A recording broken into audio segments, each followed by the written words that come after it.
Glad to know you're still there. Welcome back on Rise and Shine Daily, coming to you from the stables of Spectrum Television. Right now, we have a guest in our midst.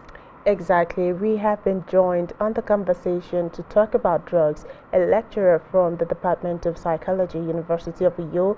He is a clinical psychologist, and he is another person than Dr. Emmanuel Abiama. So good to have you in our studios today.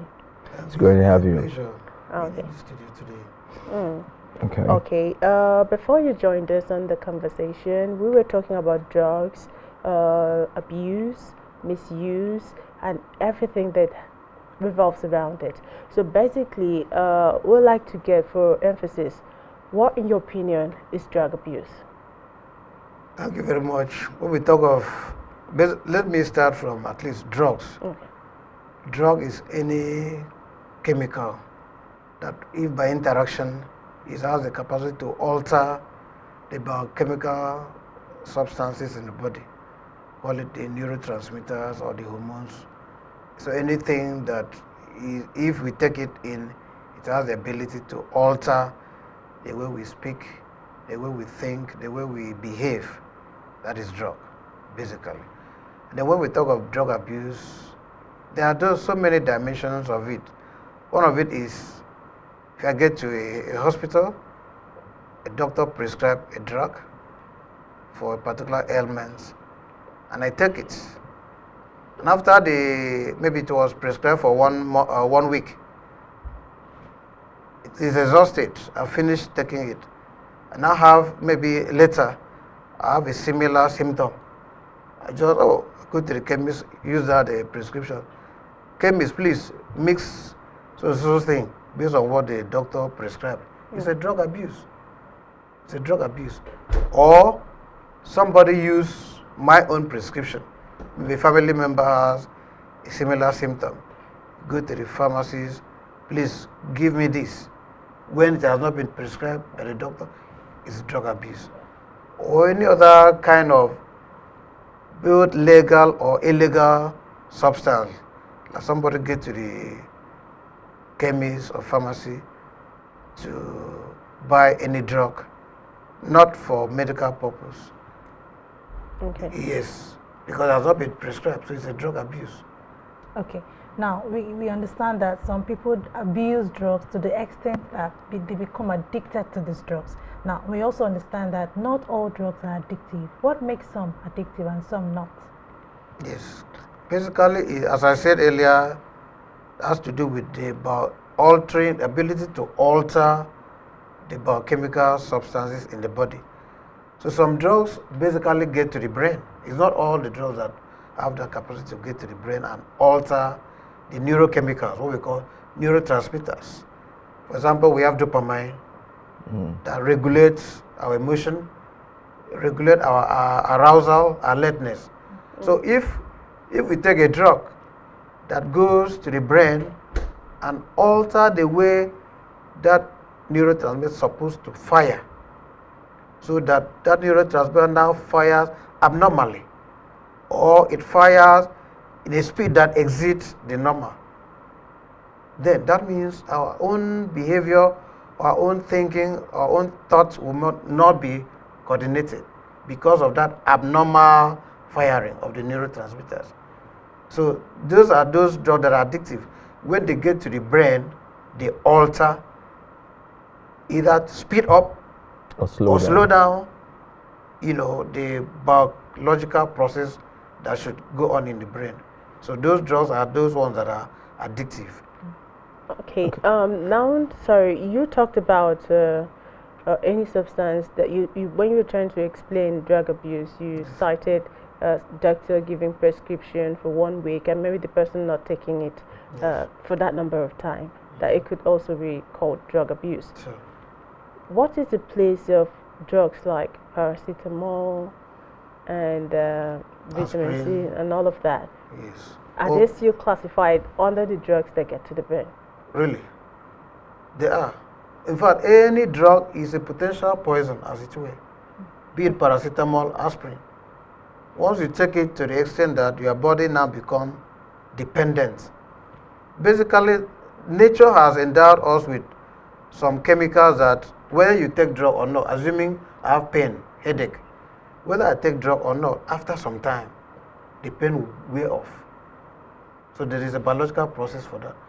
But now that I've every small this thing, I rush to the chemist, get paracetamol or aspirin. It will get to a point that my body become dependent on it. So that if paracetamol is not there, the brain says, oh, I need paracetamol to function. Whereas the brain is supposed to function on its own without that. So any of those drugs can become a drug of abuse. Okay, now let's look at addiction proper. Are there specific signs that shows someone is addicted to a drug? I'm talking physically now, or maybe biochemically too. Are there specific signs that show somebody is addicted to a drug? Yes. Can you share with us? Yes. When somebody is addicted to a drug, as earlier indicated, it means that his own body now become dependent. And so if assuming you used to take one tablet, one dosage of a drug, for him to get relief of fever.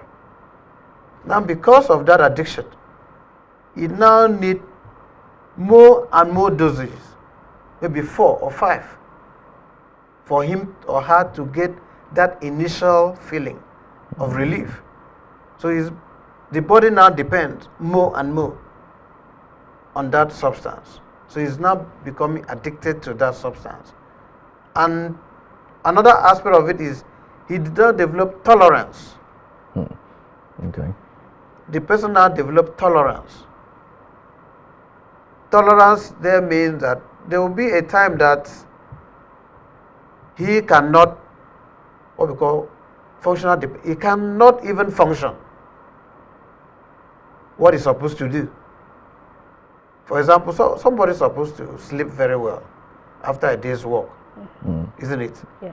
But because of that tolerance, if he doesn't take Valium, as it were, he cannot. He need, and at a point, maybe one tablet used to make him to fall asleep. But it's no more one tablet. Now it will be increasing until, of course, as I said earlier, every drug is a potential poison. So at a point, don't forget, it is the organs of the body that need to break down these drugs in terms of metabolism. It's also organs of the body that need to expel these drugs from the body. So at a point, it makes these organs to become overworked. And in due course, they fail. Okay, now we understand that we have long-term and short-term effects of drug abuse. Now, how long is long for an effect to be called long-term effects of drug abuse? How long does it take for someone to see? It may not actually be chronological, as it were. Okay. It has to do with the drug. It has to do with the dosage. It has to do with the individual. The health status of the individual also matters. Assuming somebody that has impaired renal functioning, even one tablet can become an overdose for him and damage the whatever was remaining of the kidney. It damages it. So the medical status of the individual also has a part to play for such to occur. So if somebody is so healthy, as it were, the organs, the liver, the kidney, they are functioning very well, the heart, then the lifespan before it fell would be reliably increased. But if somebody started with a very vulnerable organs, then it will be a matter of days or even weeks. Okay, let me quickly ask this. Yes. Would you advise the use of drug to enhance either the brain or any function of the body? Because a lot of times we see people, take drugs either to boost their memory, especially people in the creative industry, like the musicians, they get inspired when they're high up there, something like that. So would you encourage or would you recommend the use of drugs to enhance functions of the body? But even to my worst enemy, I would not recommend. Because once a person gets into a drug, he's gone. The person is totally gone. Just count him as he is gone. You understand? Sure. In the course of my practice, I have seen somebody that, I don't know, is a senior. Okay. Call it, in a family of 4 males, is the second born. And they had to sell property that was willed to him, his own. Guess what? All the family members were there. The family decided, with its own volition, that the money that rightly belongs to him should not be given to him. Should be paid to the youngest account. And that youngest is the one to hold the ATM. You can imagine how... Yes, that is. Of course, I didn't need to go to a fortune teller to know. Why? If that money, no matter the millions, is paid to his account, within 2 days, that money will be gone. So, the drug has made the individual, to be less human. He cannot plan, he cannot take rational and sound decision. Everything about him is revolved around getting the drugs. So, at any cost, if you said 1 crack is 2 million, he's ready to let go the 2 million. So somebody that was rich maybe up to 10 million, within a week, is bankrupt. So that is what the drug is able to. So I cannot recommend it even an enemy. Okay, now do they have advantages at any point? I mean, most of these hard drugs like the cocaine, the marijuana, and the rest of them, do they have any sort of usage? Of course, people who said they use it to get high, they use it to relax, they use it to avoid pain or whatever. That is... I mean, medically. Yeah, of course. Some, as I said, pain. Sometimes medically they use it to manage pain and some other ailments. Okay, by doctors. By doctors. But it must be, as I say, prescribed. Okay. And the problem with some of these addicts is that, sorry the use of that word addict, we don't really use that word addict. Dependent. Yes, dependent person, drug dependent person. Is that maybe a doctor recommends, and based on that recommendation, he obtains relief. So the slightest agitation, you now resort to the drug, and before you know it, becomes dependent on that drug. Okay, so we understand that there are withdrawal methods, and we also understand that there are support groups. Now, what are the roles of the support groups when once they discover that somebody is addicted to maybe alcohol or hard drugs? What are they supposed to do? Support group, very crucial. Is a kind of, as the name implies, support. These are people who are in the same, or who were in the same shoe with this person, who have come out, have been weaned away from drugs, or some of them are still in the process of being weaned. You understand? And so, because there are withdrawal syndrome, sometimes mental pain, agony that the individual will go through. And so, the support group helps so that the individual knows that he is not alone in the struggle. So, the support group help, as a kind of buffer, that you are not alone. We are in support. We are also going through that. The same way we have been able to cope, you can as well cope. Okay, now very quickly before we call for this break, how long does it take for these people to come out of addiction? Well, it depends on the extent of the addiction, as it were, and also depends on the individual, if he or she is ready to come out. So if somebody is committed to treatment, depending also on the sessions, within 8 to 12 sessions, one can come out. if he or she is ready and willing to come out. All right, very quickly, I'm going to ask this question, but we'll take a break after that. Okay. Can an individual successfully, by himself or herself, withdraw from substance abuse by himself? I'll leave you with that question. We'll take a short break, and when we come back, the show continues. It's still Rise and Shine Daily. Don't go anywhere.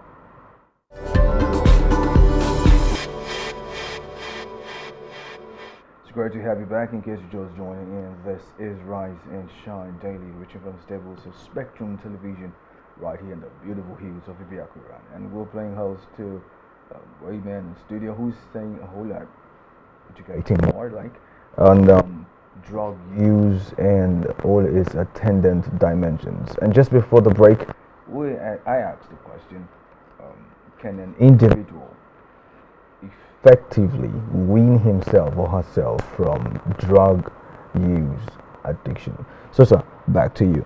What's your response to that? Thank you very much. It is very possible. Okay. For an individual to successfully wean himself or herself from drug. All it depends on is one, admission that he has a problem and making a decision to do something about it. So if the individual decides on himself, it's possible, really. I used to ask some of the patients that come to us for treatment, is it that your friend that gave you, let's say, a wrap of marijuana? Say yes. That your friend put it into your mouth? He said no. It is you that carry your hand and put it. Say yes. That your friend forced you to swallow it? He said no. You yourself swallow it? He said yes. So the same way you carry your mouth, put it into your mouth and swallow, that same way you can stop it. Yes, stop it. That all depends on you. Once you take that decision, that this drug has cost me so much, this drug has made my life miserable, this drug I've done a lot of, I have nothing to do with you again. That is the starting point. So whatever withdrawal syndrome, whatever pain, whatever anguish the person is going through, once he decides, of course we have been maybe tell the person, anytime you have such withdrawal syndrome, call. Even in the midnight, they will call. Say yes. If you have to, okay. All right. I think in as much as that is possible, I would like to know what are those things that people could do to help those who lack the willpower, to walk themselves through the recovery process of addiction. What are those things that people can do? Either family, support groups, or society. There's this stigma for those who are dependent on substances. So what are those things we could do to, help those who lack the willpower to work out of it? Of course, that's why the support group, the family, the friends are crucial. Remember, this is mental health problem. It's not like, oh, I have pain here, I have boil here. You see it. The individual does not see it. It is behavior. It is people around him or her that, oh, this is not our son. This is not our friend. You understand? So it is. So those people around, the friends, the families, are the ones to, why don't you stop this? Or look at how this thing has shattered your life. Look at how this thing has done this to you. Why don't you? He may not even be aware that something is wrong with him. In fact, we have cases where parents, family members, use one means or the other, either legitimate means. We have cases where a drug user was deceived. Get ready, we are going to get you a job. Going for a job interview. All of just find himself in the mental health ward. You understand?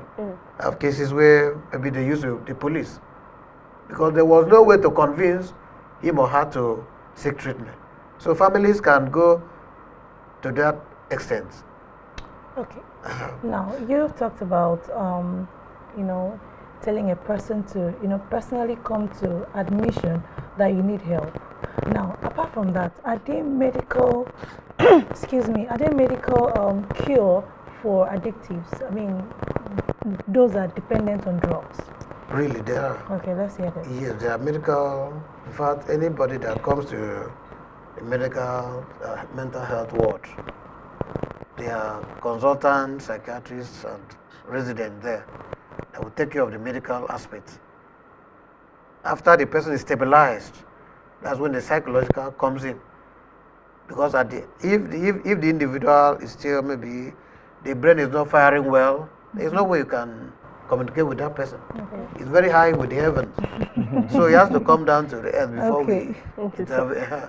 So there are medical treatment the psychiatrists will take care of. All right, now quickly, just before we wrap this up, we know that in as much as though people are willing to come out of it, either by force, by hook or crook, there's always a chance of relapse. Yes. How do you guide against relapse for patients who are recovering? Well, we make them to know that if they relapse, doesn't mean that the treatment has failed. In fact, we don't envisage a straight line graph for drug. In fact, drug treatment is one of the most difficult, really, because there are a lot of issues that surround it, what we call comorbidity. The person would have some mental health, psychological problems like depression, anxiety, suicidal thoughts, interpersonal relationship in place of work, at home, and all that, isn't it? And some of these problems could have preceded or contributed to the addiction. And so, for a successful treatment, it must be able to take care of all these surrounding circumstances. It's not just the drug treatment alone. So we have to take care of the depression, the anxiety, the suicidal thought, the interpersonal relationship, and all this, for there to be a complete recovery. So in the process, even maybe in the night, the person, I nearly lost my head, so I had to take one rap. Well, it doesn't mean that you have failed. Doesn't mean that you are a failure. We try to encourage him. The fact that you felt that you were able to go back, at least only one rap instead of 10 you used to take. There is something. Sign of it's a sign. So we encourage the person until he's totally out of it. Now, let's talk about withdrawal symptoms, basically. How do persons who are trying to get out of addiction handle all these withdrawal symptoms? Because some can be very extreme and harsh. Yes. So how do you help patients manage this particular? As I said, the medical treatment is there. Okay, great. Given, but in addition to that, assuming the person is not within the facility, maybe it's at home. He calls maybe late in the night. The thing is almost getting him crazy. You need something to. Well, there are options.